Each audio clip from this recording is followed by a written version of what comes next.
Di homegrown farms ni, kita praktikan zero waste lah. So, bila kita dah potong, ada padang kecil dekat kebun ni, kita ambil semua grass clipping yang kita dah potong tu dan kita komposkan.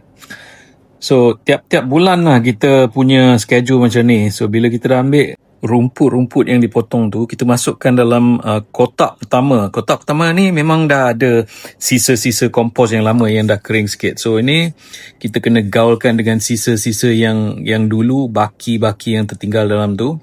Masukkan oksigen lah. Ini proses dia untuk jadikan dia satu kompos yang aerobik.